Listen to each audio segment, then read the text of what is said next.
O, sa lahat ng viewers ng Busilak Diary, please subscribe. Ingat kayo. God bless you.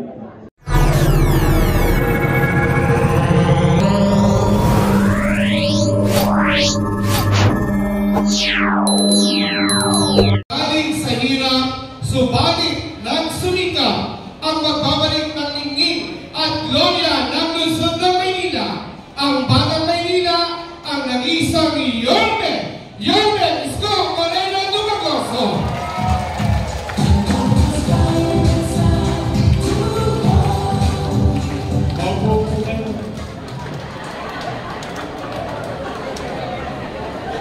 Hi! Hello! Diyan sa Courtly, naririnig nyo kami? Ayan, hi! Hello! Okay, maraming salamat sa inyong lahat. Gising pa ba kayo? Talaga? Okay, nato-katok na kayo? Taas ang kamay, taas ang kamay. Inat-inat! Magandang hapon sa inyong lahat. Good afternoon at maraming salamat. Maraming salamat at tinugon ninyo ang aming paanyaya. Bagamat may ilang chairman, mukhang inaawat kayong wag pumunta dito. Kaya maraming salamat sa pagtugon ninyo sa aming paanyaya. Kaya mga lulutron ako naman, namin tatay ko, pumanatag naman kayo. Hindi namin kayo pauwi ng konsumido. Opo. Sa dami-dami na ng problema ng tao bayan, pati ba naman yung away ng mga politiko, poproblemahin pa ng tao bayan? Alam naman ng tao, kapag maghahalalan, yung mga politiko, magkakaaway. Yung magkakabit bahay, kaaway din. Pagtapos sa eleksyon, yung mga politiko, pati-pati na. Magkakabit bahay, kaaway pa rin. Opo, kaya umanatag kayo dyan, basta dito, wala kayong maririnig na panira o masasakit na salita. Ano na tayo rito? Good vibes. Chill at real talk lang. May namusumi ba sa inyo dito? Yuhulog ko sa inyo vlog. Kasi mabigat po ang tagubilin ko sa Yorme's Choice. Ano sabi ko sa kanila? Hoy, umayos kayo. Yung utaw, binigyan na kayo ng oras. Binigyan na kayo ng panahon. Huwag nyo nang sayangin. Kung kayo itatakbo, sabihin nyo na lang kung ano ang gagawin. Kung kayo naman ay re-electionista, sabihin nyo na lang ano ang ginawa nyo sa loob ng 3 taon. At pagdating ng araw ng mahuhuli, ngayon, kaya natin ng taong bayan ang magdesisyon. Tama po ba? Kamusta po kayo? Hindi salamat sa Diyos. Opo, alam nyo kung minsan ang buhay ikinikipit balikat lang natin. Pero bagay na dapat natin ipagpasalamat sa Diyos. Bakit? Ilang taon pa lang ang nakakalipas. Lahat tayo, kasama kami. Takot na takot tayo, baka tayo magutom o baka tayo mamatay sa infeksyon ng COVID-19. Dala ng pandemya. Kaya salamat sa Diyos. Kahit ano pa man ang nangyari sa nakaraan at ano man ang pagsubok na kinakaharap natin sa kasalukuyan, salamat sa Diyos, ito tayong lahat, sama-sama tayo, buhay tayo lahat. Dahil habang buhay may lumang, nanay, tayo. Ano lang tayo ha, ganito lang tayo. Steady lang kayo sa gitna. Matanong ko lang. Bakit ba kayo naghahanap ng ibang mayor kung meron namang mayor na nakaupo? Meron na kasi ako. Meron.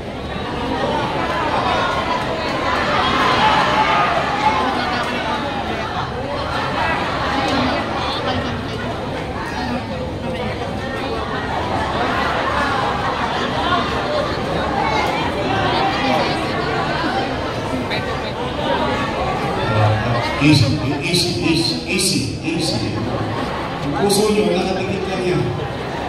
Kaya ko yan naitanong, dalanan, ako'y nangangambaring. Bakit? Dahil yung mga nangaupo, mga alaga ko po yan. Opo, for almost 20 years, inaruga ko yung mga yan. Bakit? Dala ng pagtanaw ng utang na loob kay Danny. Alam niyo yan. Hindi ko yan kinubli. Hindi ko yan tinanggi.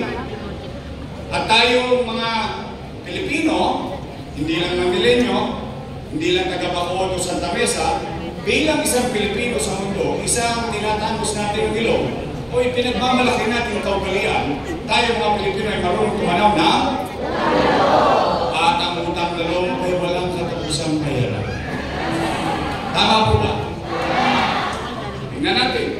Kung totoo bang inarugag yung mga anak ni Boss Danny. Una, Philip Lacuna. Nakaupo? Nakaupo. Dennis Lacuna. Lay Lacuna. Asawa ni ate. Si ate. Ilan sila? Happy? Happy family. Masaya.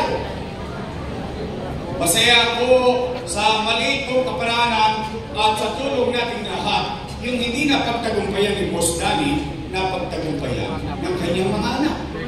Ngayon, kung sila ay naging mabuti sa kanilang paglilingkod sa bayan o hindi, hindi naman ako para humusga. Taong bayan ang maghuhusga niya. Tingnan po ninyo. Maghanap po kayo ng kahit na isang tumagoso lang sa sindi. Salam. Bakit wala? Bilang pagtanaw ng utang na loob kay Boss Danny, isinantabi ko ang mga anak ko. Tinuna ko ang mga anak ko. Ngayon, Yorme, tatanaw ka mo ba ng utang na loob? Sagot, opo. Bakit? Kung Pilipino ko, ganun talaga tayo mga Pilipino. Bakit ko babaguhin ang pagkatao ko dala ng misgivings ng ibang tao? Kaya lamang, meron lang akong pakiusap. Baka naman kung po pwede, sa ibang bagay na lang ako tumanaw ng utang na loob. Bakit? May utang na loob din naman ako sa taong bayan. Kung wala ang Diyos at wala kayo, wala naman ako sa kinalalagyan ko ngayon. Ngayon, masama naman bang dinggin ko yung panawagan ng taong bayan? Yung taong bayan na sumisigaw na, bumalik ka na. Bumalik ka na. Bumalik ka na.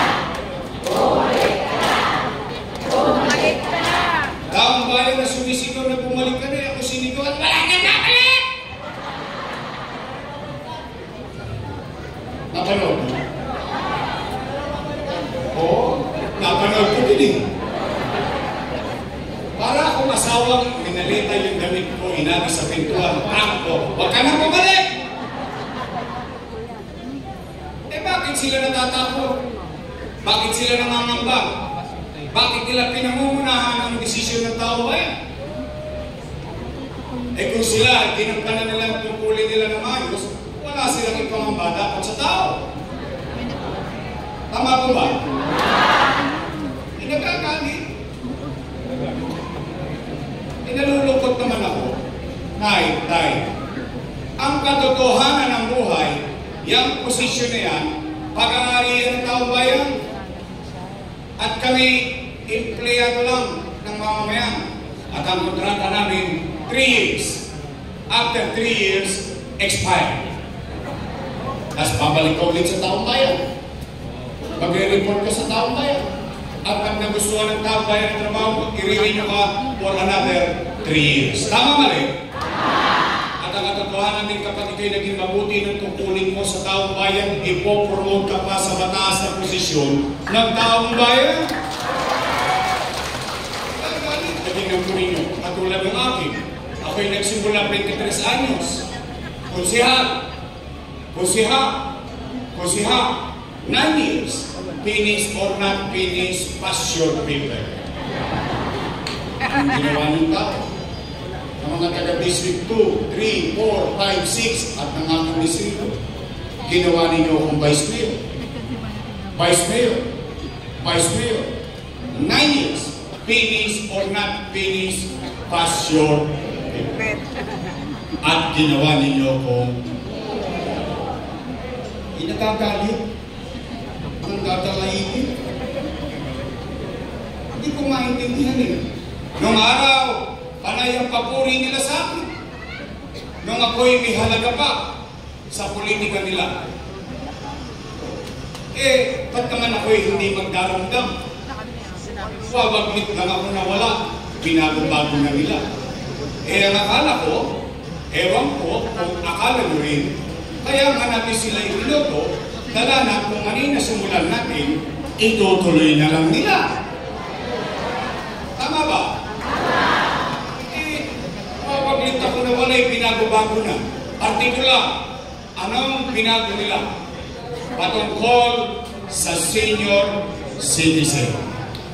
Pag-usapan natin yan. Nay, di po ba kayo ay may pensyon buwan-buwan? Tama ba rin? At ang bigayan quarterly. Totoo ba na kapag wala ka sa araw ng payout, forfeited na yung pension mo? Mali yun. Tingnan natin ha. Tay, alalahanin natin kung paano nagsimula yan. Wala pa naman kayo Alzheimer's. Wala na. Kasi yung iba sa inyo dito, inabot pa si Mayor Lacson.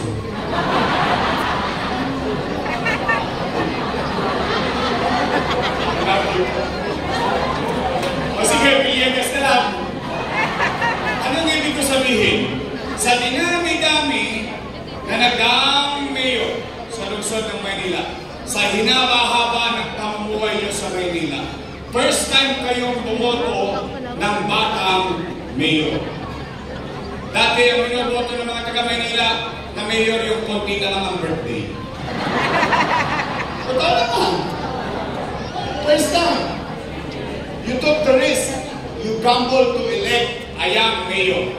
At yung batang mayor na yun, nakapag-isip ng programa sa mga senior citizen na mayaman, middle class, mahirap, ante o hindi, may sakit o wala. Lahat ng senior citizen may allowance sa 500 buwan-buwan sa lungsod ng Maynila.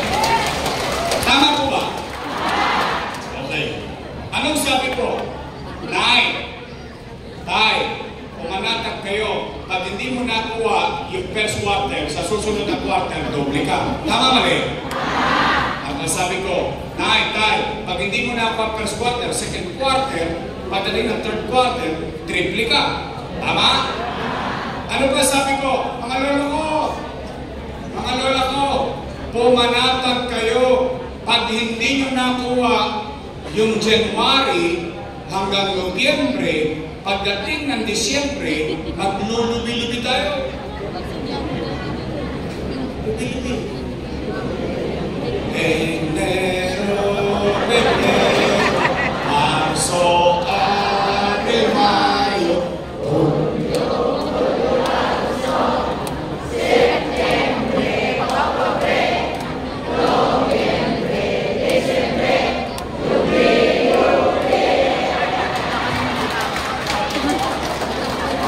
Ganado kayo ah! Anong ibig ko sabihin? Yung mga matatanda, panatag na panatag, kapag hindi niya nakuha sa buong taon, pagdating ng Disyembre, 6 na bulig siya. Kung 2 na silang senior sa bahay, 12,000. O kung 3 na silang senior sa bahay, 18,000. Wala siyang pangamba. Eh ngayon, ano ang nangyayari? Hindi naman mawala ng mga matatanda kung anong araw ng payout. Tama mali? Ano naman ang mga matatanda? Malalapot ang lupong niya. Maaga yan nakigising.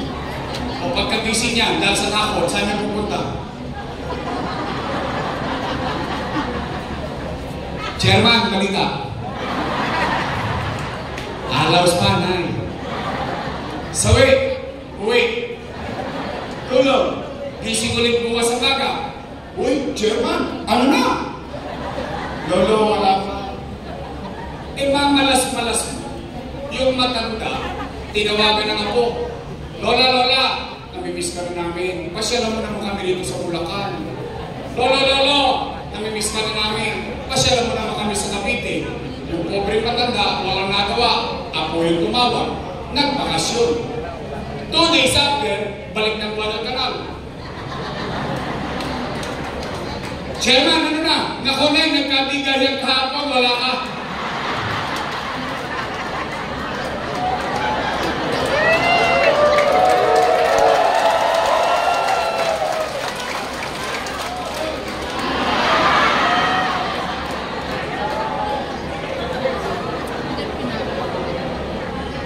Alam niyo ba ang masakit dito?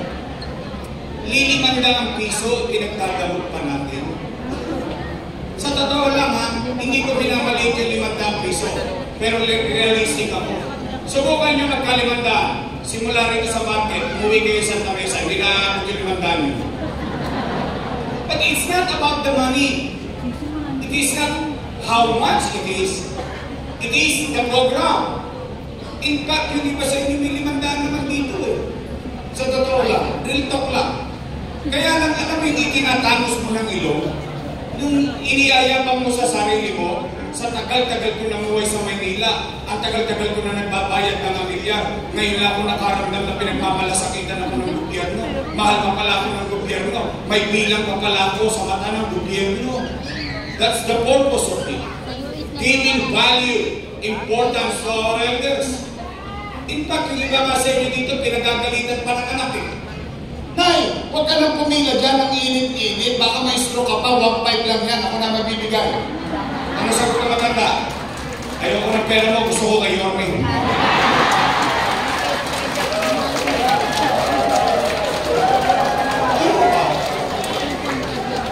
500, kakakarampot.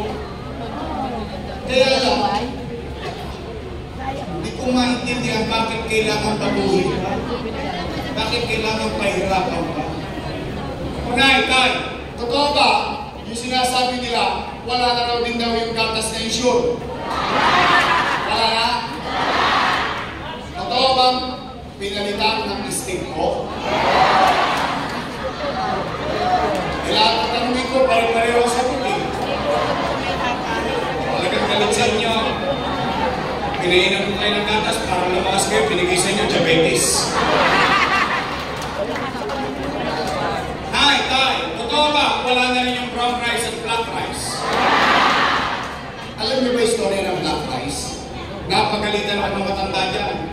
Nasabi sa akin, ikaw hindi mo na kami mahal. Bakit po na? Yung binigay mo sa aming bigas, kulit pa. Maitim na, nakunat pa, ang hirap pang lutuin. Siyempre, kailangan ko naman ng kaliwanag.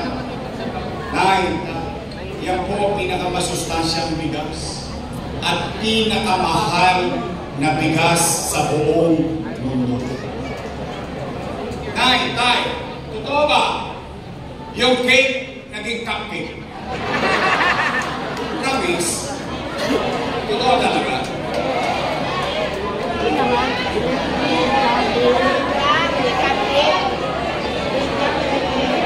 Wala na?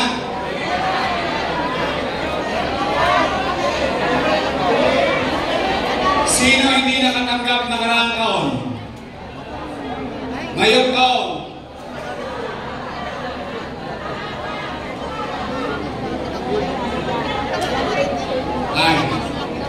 Nay. You know what's ironic?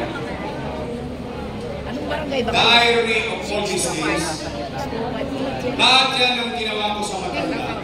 Kasama ko sila. Anong punto ko? Alam nila ang dahilan kung bakit yan ginagawa ko sa mga matatanda sa Manila. So they should know. Why? They're part of it. I have to give credit to them. Hindi ko naman magagawa yun ng ako lang mag-isip. Kasama ko sila sa alam na ng dahilan kung bakit ko parang ini-spoil yung mga matatanda. Alam niyo ba kung bakit ko kayo ini-spoil? Alam niyo ba kung bakit? Kasi 14 na lang birthday niyo.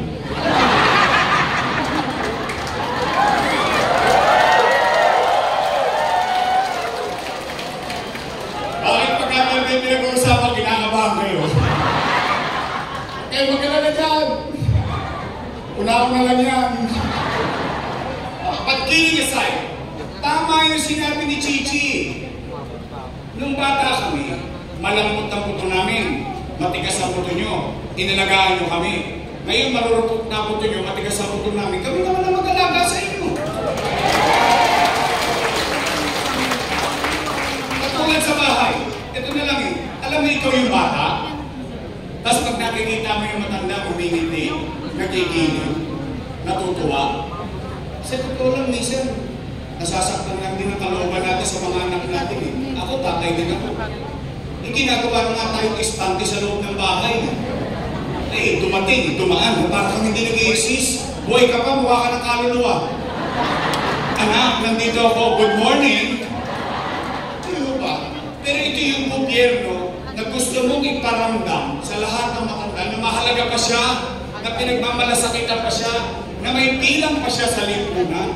That's the reason behind the program.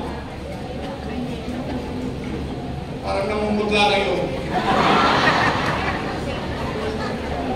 Kumain na kayo? Ha?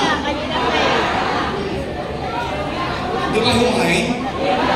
Taas kang kamay nang hindi pa kumakain? Di ba kayo kumakain? Huwag kayo makalala, lilipas din yan.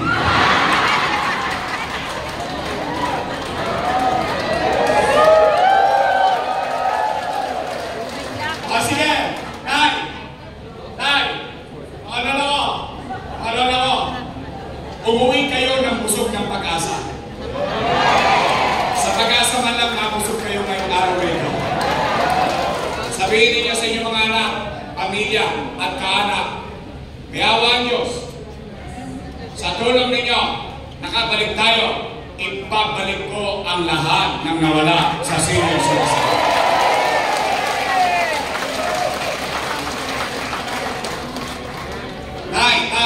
Pangalawa, totoo ba na kapag magpapacheck up ka sa health center, kailangan naka-online schedule ka pa? Ba? Susya? Ano, Lourdes?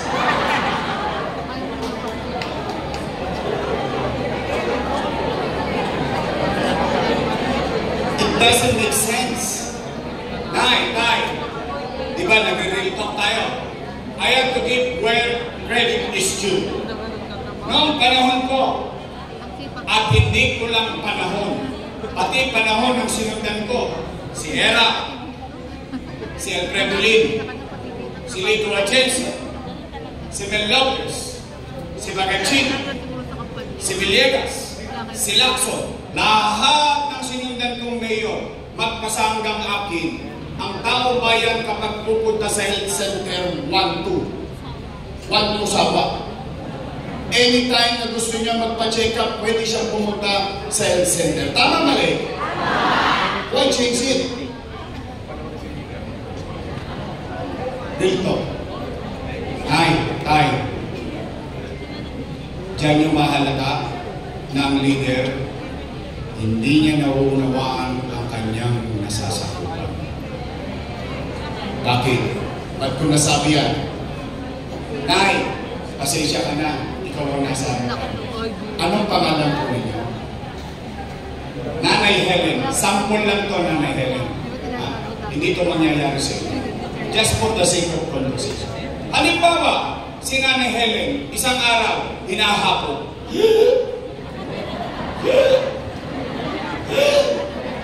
Apo, dalhin mo nga ako sa health center, magpapacheck up ako. Ano sagot ng ako?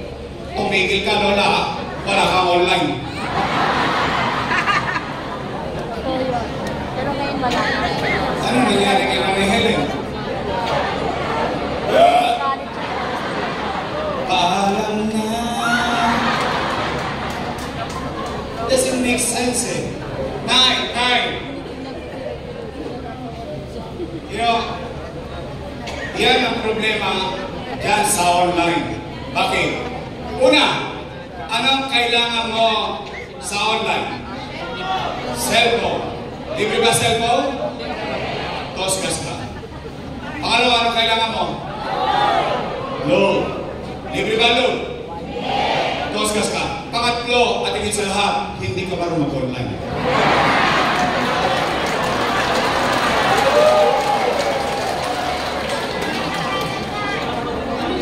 Sabihin, magpapabibi lang ako, kailangan ko na magpa-online.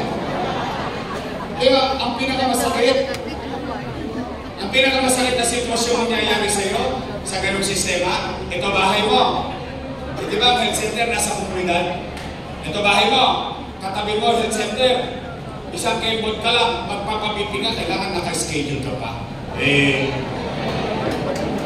Doesn't make sense. Onay! Para madali ang usapan, pag-asang iuwi ninyo, mayawan Diyos, sa tulong ninyo, nakabalik tayo. Una kong ibabalik, yung bakuna laban sa pneumonia. Naalala niyo yun? Nagpapabakuna ako sa pneumonia sa flu, sa health center. Babalik ko yung vitamin C ng matanda at vitamin C ng bata. Ibabalik ko ang metformin, losartan, calcium lock sa health center. Ibabalik ko yung bakuna para sa sanggol. Dahil mukhang wala na rin bakuna para sa sanggol sa health center. At, ibabalik ko ang maayos, magaang na sistema ng health center sa Maynila.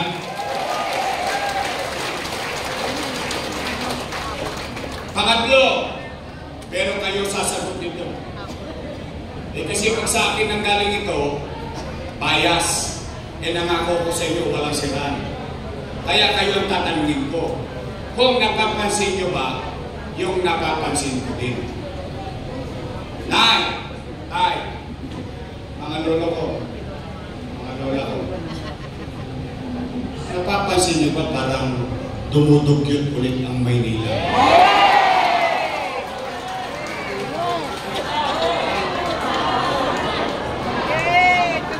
Talaga? Napapansin niyo? Parang namamahulit ang Maynila.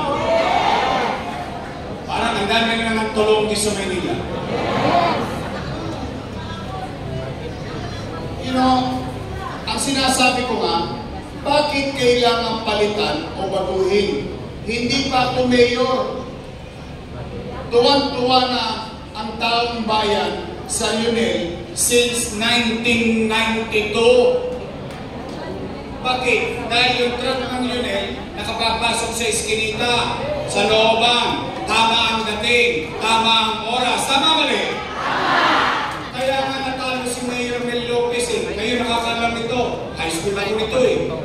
High school ako nito, 1992. Kaya nga natalo yung dating alkalde at ibinoto ng taong bayan si Alfredo Lim, dala ng issue ng basura sa Maynila. Ano nangyari? Itinatag, Lionel, nagustuhan ng taong bayan. Tumatakbo, ilang mayor na ang nagdaan. Sanay na, kabisado na nila, pakutin ng basura natin. Ano nangyayari sa atin pa?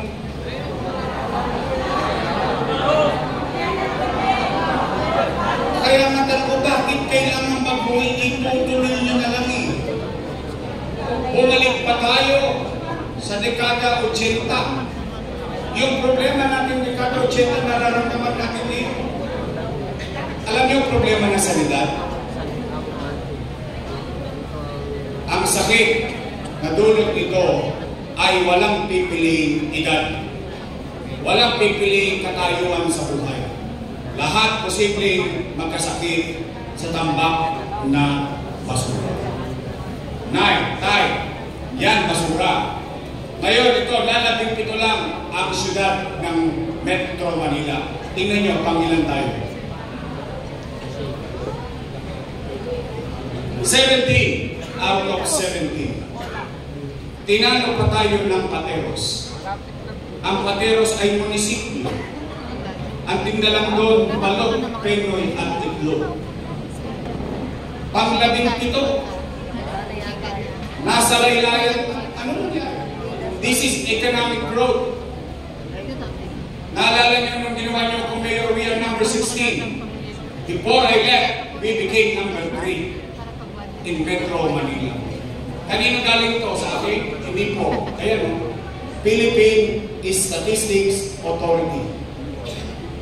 Kulela, kung dyan kulela tayo, dito naman number 1 tayo. Sa krimen. We are now number 1 in crime index sa buong Southeast Asia.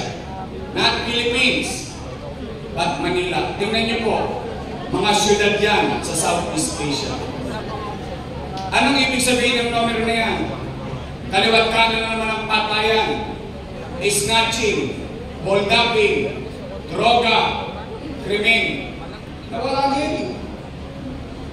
Naalala niyo ng araw, kahit noong panahon ko, may gobyerno sa umaga, sa tanghali, sa gabi, hanggang madaling araw may gobyerno sa lungsod ng Maynila.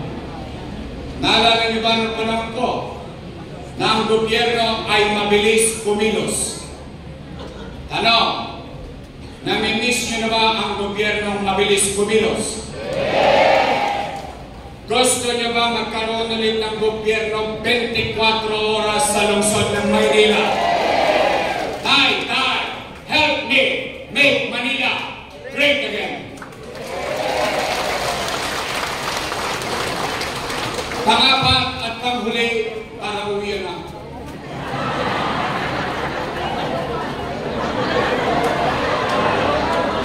Mahirap po. Hindi, baka awayin kayo ng mga anak nyo eh. Maraming titila po na kaldero. Wala nagsahin sa bahay. Pag-chismisan na Yorme. Saka pag umabot ng alas 7 ito, mag-aapolo si Joey. Joey, baka naman. Hindi na eh, kidding aside. Ito ang pinakamalaga. Usapin ng pera ng taong bayan. Mahalaga ba sa inyo yun? Dapat lang. Pera niyo yun. Tama ba? Nakalulungkot isipin, mga nanay ko, mga tatay ko, mga lolo't lola ko, na itong mga dati kong kasama, noong araw, panay papuri sa akin. Papuri rito, papuri doon, papuri sa wakali, sa nangka, sa kunti, palakpak dito, palakpak doon. Puro sila papuri ng papuri. Papuri. Ngayon, ako na ang pinakamasama sa paningin nila. Anong sabi? Si Yorme, maraming iniwang utang. Narinig niyo? Narinig ko rin yun. Sila may sabi no? Kinita nyo rin yung Napanood ko din. istorya, sabi nila. Gusto niyo malaman na sagot? Dapat lang. Gusto niyo bang marinig ang sagot galing mismo sa akin? Dapat din. Bakit? Leaders, as a universal rule o sa pangkalahatan, ang isang leader dapat inaako niya yung responsibilidad ng bagay na ginawa niya sa kanyang mamamayan. Ibig sabihin, panindigan dapat ng mga leader yung mga bagay na ginagawa niya sa taong bayan. Tama mali? Hindi para magturo. Magsisi na magsisi, sisihin na sisihin ng ibang tao except ang sarili niya. Tay. Matanong ko lang kayo. Taas sa kamay ng may anak dito. Maraming dalaga sa inyo. Mukha naman dalaga kayo. May anak kayo? May apo kayo? May pamilya kayo? Will to. Nay. Kapag walang makakain ang pamilya niyo, gagawa niya ng paraan. Di nga. Pero maring ginagawa ko. Iraraos niyo. Itatawin niyo. Talaga? Gagawin niyo ang lahat, makaraos lang ang pamilya niyo. Tay. Totoo ba ang kasabihan ng isang ama o isang ina, isang magulang? Susubo mo na lang, bibigyan ko sa akin. Totoo yun? Talaga? So gagawin nyo ang lahat ng makakaya nyo, mairaos nyo lang ang pamilya nyo. Tama? Yun din ang ginawa ko bilang ama ng 2 milyong Manileño noong panahon ng pandemya. Tay, Rito, when you elected me as your mayor in 2019, I took the responsibility. Wala kayo narinig sa akin na sinisip ko yung nakaraang administrasyon na walang iniwan sa akin pera. Wala kayo narinig sa akin, tinuro ko. Sisi dito, sisi hindi. Pagkaupo ko, anong ginawa ko? Magtrabaho ka. Bakit? Binoto niyo akong mayor eh. Hindi niyo naman binigay sa akin ng usa na maging mayor. Hiningi ko muna, binigay ninyo, then responsibilidad ko niyo. Gusto mong mag-mayor eh. Tama mali? Tay, ano muna kong ginawa? Hinilamusan ko Maynila in a metaphorical word. Lahat ng libag, panig, basura, nilinis natin ng Maynila. Saan kayo nakakita? Sa labas ng opisina ng mayor, may tayo. Eh, di ba napakan ko? And I said to the people of City Hall, how can I convince the people to clean up kung sarili natin pakulang may tayo? Then, it changes everything. Nadaanan ng Divisoria, nadaanan ng Recto, nadaanan ng Manluna, nadaanan ng Blooming Creek, nadaanan ng Carriedo. Umaaliwala sa tayo, in fact, yung ginagawa sa Maynila, naging national policy ng DILG. Ibig sabihin, ipinatutupad na yung nangyayari sa Maynila sa buong bansa. Ano sunod kong ginawa? Kinausap ko mga negosyante. Ano sabi ko? Patawarin nyo na Maynila, bumalik na kayo rito. Bakit? Kasi gusto ko magkatrabaho na. Awa ng Diyos, bumalik sila. From number 16, nung binoto ninyo akong mayor, we became number 3 in economic growth that cannot be lied. Numbers don't lie. Tay, ano pa? I went further. Ano sabi ko sa mga negosyante? McDonald's, Jollibee. Ano sabi ko sa mga? Baka naman kung pwede. Bakit sa Japan, pwede magtrabaho yung mga matatanda sa fast food? Baka naman kung pwede dito rin sa Manila. Anong ginawa nila? Sinunod. Pati PWD, nagkatrabaho. Tay, yung mga kriminal, our crime rate did not slide.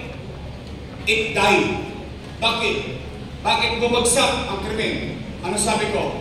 Sa mga Dolongis, kayo na mga kriminal, hindi ko kayo mapipigilan gumawa ng krimen. Kung nanay tatay nyo, hindi kayo mabantay ng 24 oras, ako pa kaya. Pero anong ginawa kong garantiya sa taong bayan sa lungsod ng Maynila? Kapag dito nila ginawa ang krimen sa Maynila, ang ikamamatay nila, puyat. Dahil sa sulok ng bansa, papapanagutin ko sila sa mga taga-Maynila at sa mata ng batas. Natakot yung mga kriminal. Bakit? Alam niyo kung anong dahilan? Ayaw makulong ng kriminal. Kaya ang kriminal gusto nakikipagpatayan sa pulis. Bakit? Pag namatay siya, tapos na problema niya. E ba't ayaw niya makulong? Kasi ang makukuha niya, galis aso, lisa, puto, galis, pakokang, at bukas ng sardinas sa loob ng kulungan. Why I know that? I grew up with them. Kaya alam ko kung saan sila takot. Ano naging epekto? Nag-alisan sila sa Maynila. Pumanatag ang pamumuhay ng Maynila. Nakalalakad ang mga apo nyo, ang mga anak na papasok sa eskwela pa yata. Nay, tay, umaangat na tayo. Lumilipad na tayo. Hindi pa tayo nasa langit. Bigla tayo nabangga. Bang! Bakit? Nagkapandemya. Mahuhulaan ko ba na magkakapandemya? Ano ang epekto ng pandemya? Wasak ang ekonomiya. Nino? Ng Maynila? Hindi. Ng Pilipinas? Hindi. Ng buong mundo. Walang ekonomiya, walang hanap buhay. Walang hanap buhay, walang trabaho. Walang trabaho, walang pizza. Walang pizza, walang chicha. Tama mali? Anong ginawa ko? 3 months. Hindi ako umuwi ng bahay. Sa City Hall na ako natutulog. Bakit? Nag-aalala ako. 2 milyong bibig umaasa sa kanyang gobyerno, sa kanyang pamahalaan. Kung siya ba'y mamamatay sa gutom o sa sakit. Hindi ako mapagkatulog. Anong pinanatag ko, sabi ko sa mga taga-Maynila, mga batang Maynila, o sa Facebook ko, ano sabi ko? Mga nanay ko, mga tatay ko, pumanatag kayo. Huwag kayong mag-alala. Nakita niyo itong City Hall. Kapag wala na tayo may bibenta, wala tayong makukuha pera, nakita niyo itong relo na ito, ipagtatas ako ito kay tambunting makarawos lang tayo.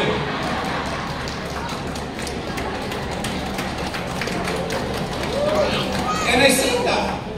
Why? To assure you that there is government in the darkest moments of our lives. Ano nangyari? Naipag kayo na mga nangabuhay dito. Kayo tistikong buhay. At least, masasabi ninyo sa inyong sarili, noong panahon ng pandemya, walang naggutom sa lungsod ng Maynila. Buwan-buwan, may food box. Tayo lang. Ay, hindi ko may tinatapos lang ng ilong o iniyayabang. Tingnan niyo ibang city, ano pinamimigay? Plastic, kala mo may sunog. Sa Maynila, buwan-buwan, may food box. Per family, not household. Bakit? Sa isang bahay, may isang 2 pamilya. Sa isang bahay, may isang 3 pamilya. Bawat pamilya. Dumating ang food box, hindi pa naubos ang food box. Dumarating na naman yung isang food box. Tama mali? Nay.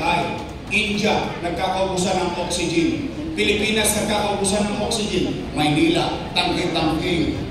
Nasa bodega na oxygen para sa mga COVID patient. Nay, tayo may remdesivir. Metocilizumab, molnupiravir, daang-daang libong isa. Pabuhay lang ang isang pasyente na taga Maynila na may COVID-19. Nay, magsiyasat po kayo. Itanong po ninyo sa ako ninyo ito mamaya. Ipa-internet ninyo. Ikinasamahan ng loob to ng mga Metro Manila Mayor. Bakit? Dahil ang syudad lang ng Maynila ang tanging syudad na nakabili ng sarili niyang bakuna. 500,000 dosage na bakuna laban sa COVID-19 noong pandemya. Chinese General Hospital, nagkakaubusan ng ospital. Lourdes, wala na hanggang parking lot may pasyente. Sa Maynila, sa atin, anong ginawa? In 52 days. Manila, COVID-19, Phil Hospital. In 52 days. Worth 300 million pesos. Nagtayo ng ospital partikular sa COVID-19. Habang sa kanan, kinakaharap ko araw-araw kung paano ko itatawid, paano ko iraraos yung takot sa gutom at sakit ng mga taga-Maynila. Sa kaliwa, hindi ako nagpapigil.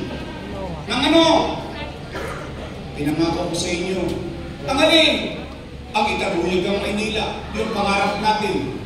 Habang ginagawa ko sa kanan yung pang-araw-araw, yung panghabang buhay na magandang epekto sa buhay ng tao sa Maynila, ginawa. Hindi ako nagpapigil sa COVID-19. Tinayo, Condominium 1. Condominium 2. Binondominium 1. Pasig Community. San Lazaro Residence. San Sebastian Residence. Pedro Hill Residence. Noong isang linggo, pinamigay na nila yung San Sebastian Residence at Pedro Hill Residence. Pinamigay na nila, pero yung ipinampatayo dyan, kasalanan ko. Pero nung pinamigay nila, proyekto daw nila. Yung utang, ako may kasalanan. Yung pakinabang ng taong bayan, sila daw ang may gawa. Tinayo, Magsaysay High School, Albert Elementary School, 10-story fully air-conditioned public school. Itinayo, Manila Science High School. Itinayo, Rosario Almario Elementary School. Tinayo, bagong ospital sa Baseco. 3 taon nang tapos hanggang ngayon, hindi pa bukas. Yes. Itinayo, 10-story fully air-conditioned public hospital, bagong hospital ng Maynila. May CT scan machine, may MRI machine. Binili ko dang milyon ang halaga ng mga makina na yan. Pero wala pa akong nabalitaan sa mga taga-Maynila na nakagamit ng CT scan machine at MRI machine sa bagong hospital ng Maynila. Tanong, saan ko kinuha yung pera na yan? Ano, umikot ako ng ginto? Hindi.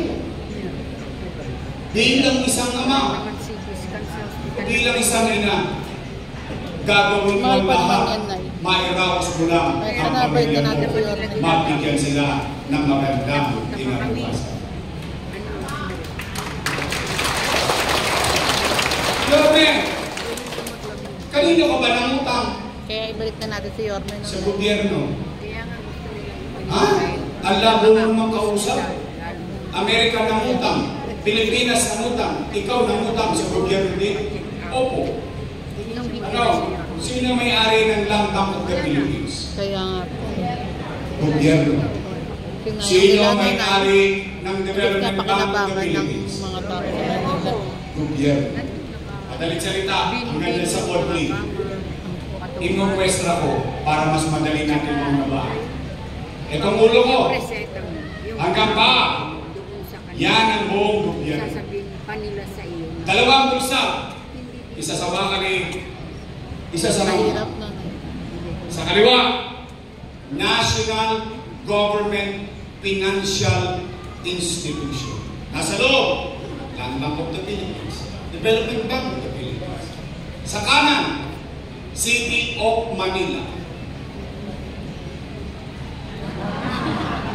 Wala. Alaws. Ano ang ginawa ng ama ng lungsod ng Maynila? Dumukot sa kaliwa.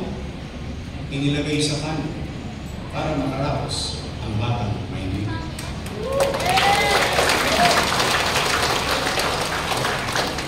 Sino nagpalitan ng pera? Gobyerno? Gobyerno. Sinong nakinabang sa pera? Kasi ganun ang pagiging ama. Ganun ang pagiging magulang. Ama ka.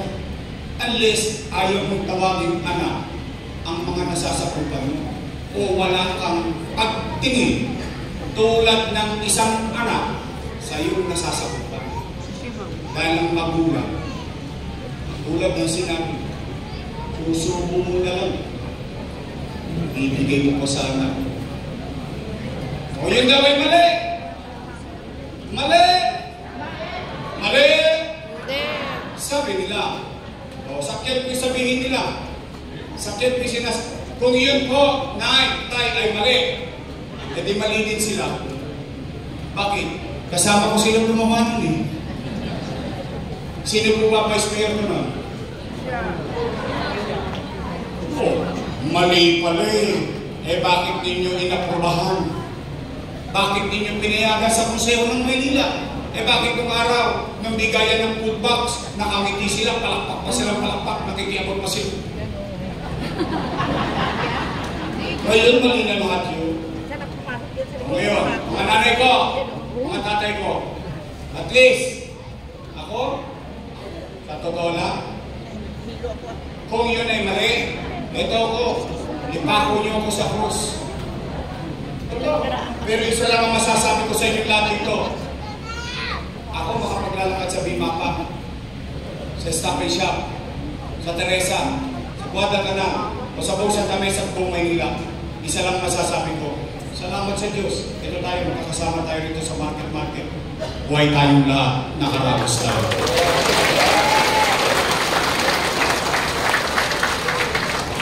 Kaya mga nanay ko, mga tatay ko, pwede ba akong makisuyo sa inyo? Talaga? Kasi, ano lang naman, kagubilin lang. May papasabi lang ako. Pwede? Total, ipatatawag din kayo nun. Promise!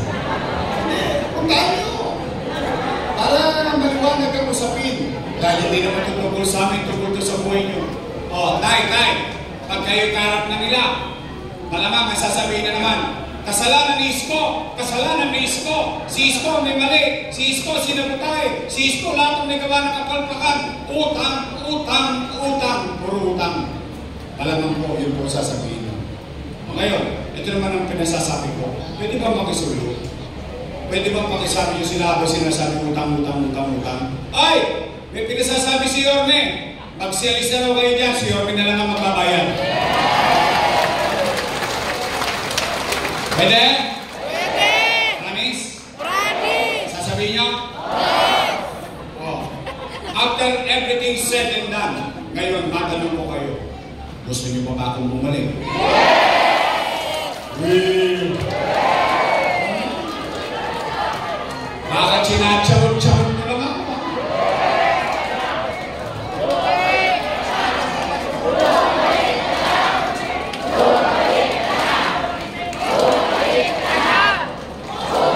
Promise? Taas ka kamay na gusto akong bumalik? Promise? Next month? Mamatay ba sila? Joke lang. Ayoko kayo ma-disgrasya, kayo kausap ko eh. Pero lang. O sige, tay. Uwi kayo. Babalik na po tayo. Meron naman ako i-request. Ako lagi nakikipagkwentas drama sa tao.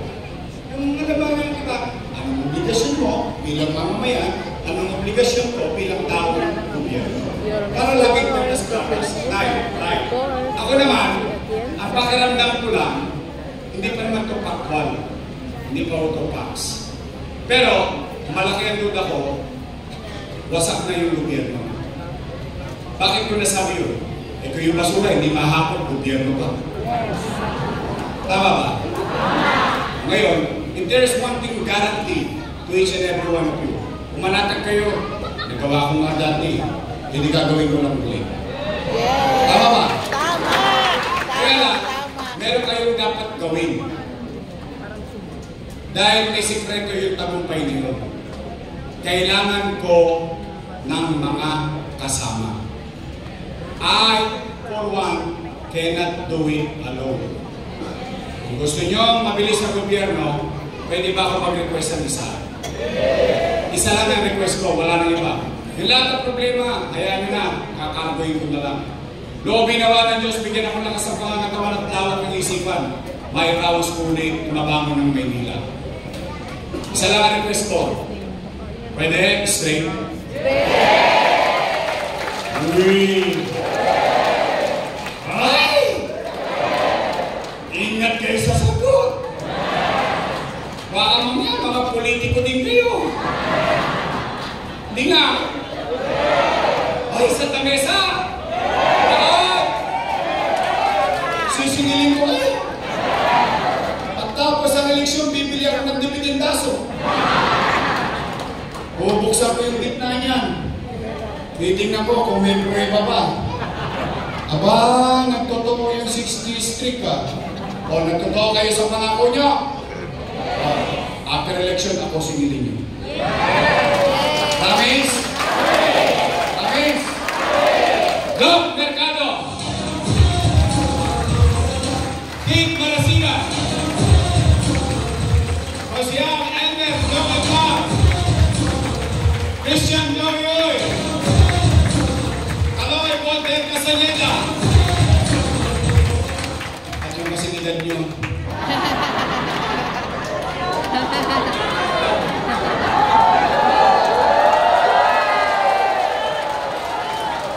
Alam niyo, mga taga-sais, ganyan niya kayo kamahal. Patay na siya, bumangon pa.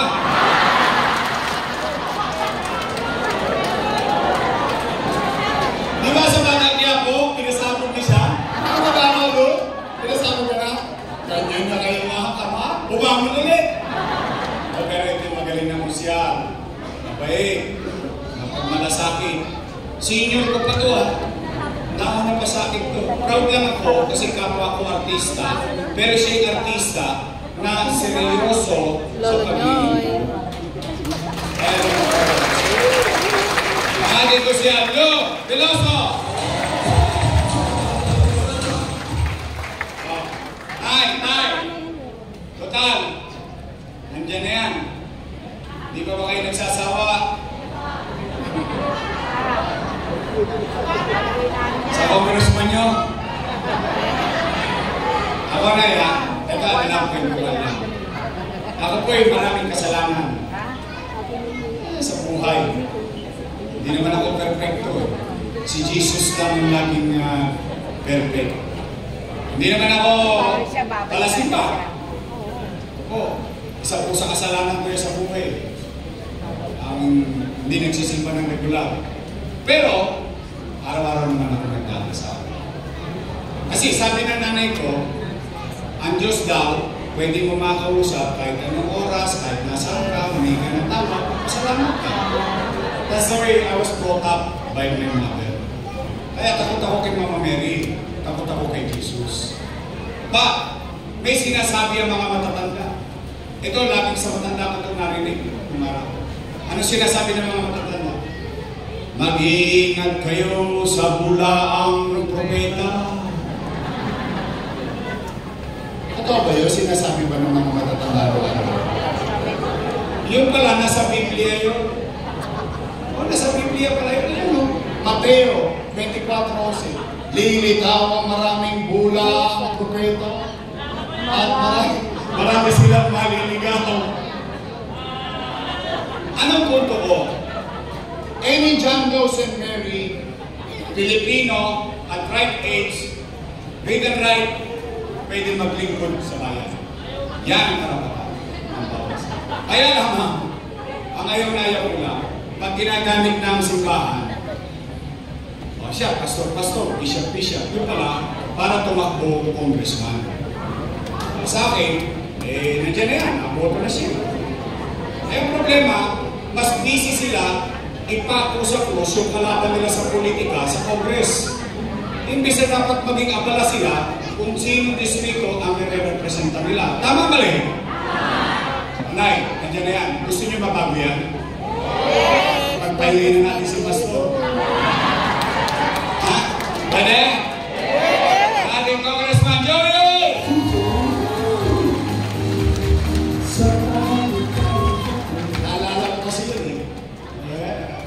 First collection, second collection, third collection.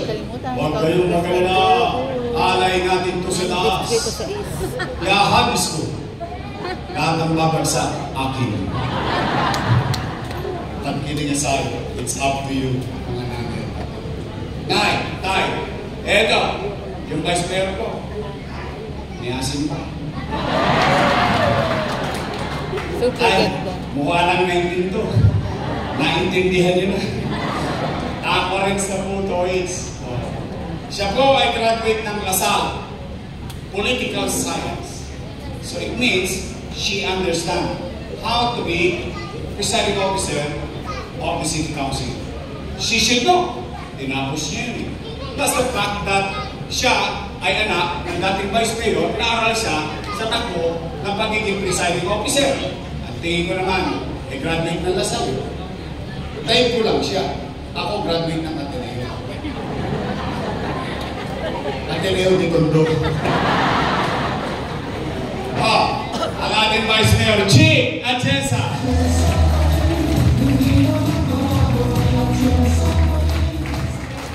Nakakagutom ko. Ay! Wala nang laman yung tiyan niyo, puro hangin pa yun. Huwag mo ibubuga dito yan.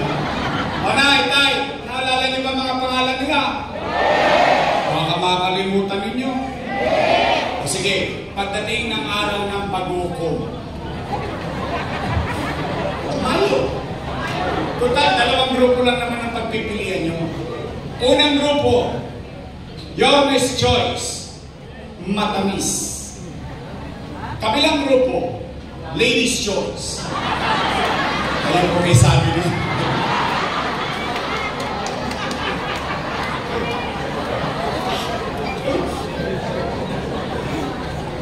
Yormes Choice tayo sa inyong sarili?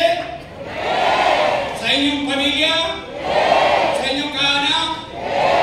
Tapos ako, uwi na. Sa Mayo, para hindi natin makalimutan, yung mga ladies' choice, yung kabila, bigyan natin sila ng team song. Opo, para hindi natin sila maalalang, papalisin na natin sila. Ito ang team song natin sa kanila.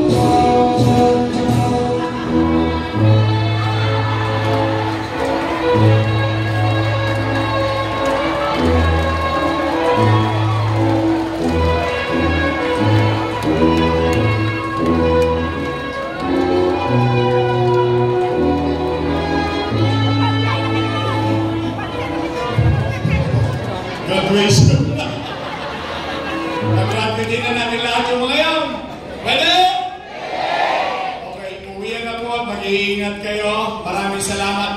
Nakonsumi ba kayo? Okay, buti naman. O sige po, mag-iingat kayo, ha? I love you. Pagpalain nawa kayo ng buong may kapal. Maraming salamat po. Manila!